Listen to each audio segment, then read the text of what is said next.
നിങ്ങളുടെ favourite shows ഇനി ഒരിക്കലും മിസ്സാവില്ല. ഇപ്പോൾ C5 കാണും നിങ്ങളുടെ ഫേവറേറ്റ് ഷോ തികച്ചും സൗജന്യമായി.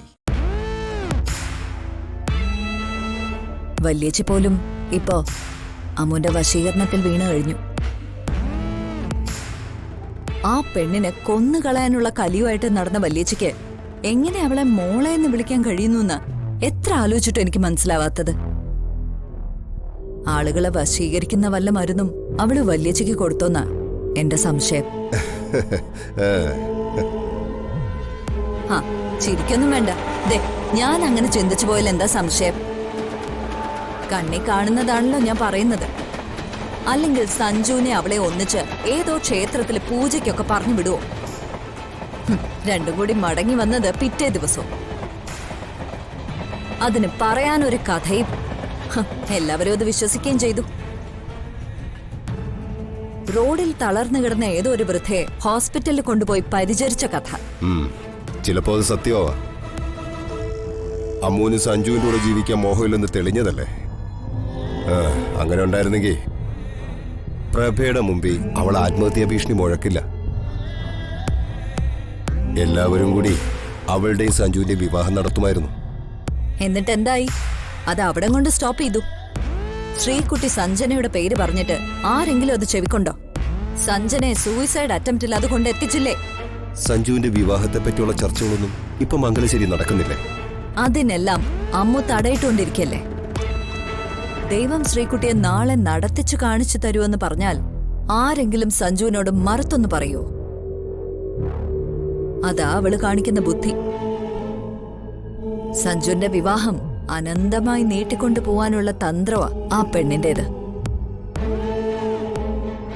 ശ്രീകുട്ടിയുടെ കാലുകൾ കൂടി മുറിച്ചു മാറ്റിയാൽ മംഗലശ്ശേരിക്കാരെല്ലാം സഞ്ജുവിന്റെ കൂടെ ജീവിക്കാൻ അമ്മുവിന്റെ മുന്നിൽ യാചിക്കുന്ന നിലയിലെത്തും.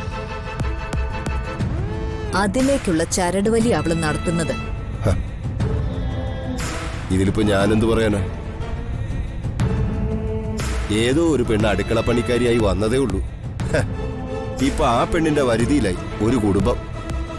അതിനുള്ള വളർച്ചയൊക്കെ ഇപ്പൊ അവൾക്കുണ്ടായി കഴിഞ്ഞു. ചുരുക്കത്തിൽ ശ്രീദേവിയുടെ പിന്തുടർച്ചക്കാരിയായി അമ്മു വാഴും.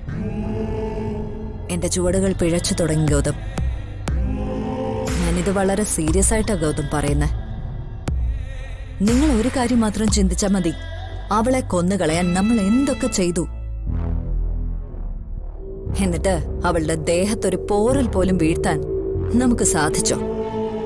കവിത പറയുന്നത് സത്യം തന്നെയാ. അവളെ ഏതു വഴിക്കും അവിടുന്ന് പുറത്താക്കണം. അത് നടക്കില്ല ഗൗതം. ആ വഴിക്ക് ചിന്തിക്കാൻ വേണ്ട. വേണ്ടത് ഇനിയും വൈകിപ്പിക്കാതെ സഞ്ജനെ മംഗലശ്ശേരിയിലേക്ക് എത്തിക്കുക എന്നത് മാത്രമാ. അതിന് ഗൗരിക്ക് കഴിയും. ഒളിച്ചുകളി നിർത്തി പുറത്തു വരാൻ ഗൗതം ഗൗരിയോട് പറ.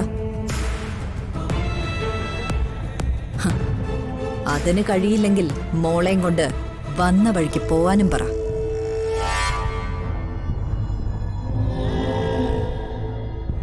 മംഗലശ്ശേരി ഒന്ന് ആടി ഉലയട്ടെ. ഞാൻ കാണാൻ ആഗ്രഹിക്കുന്ന പൂരം അത് തന്നെയാ.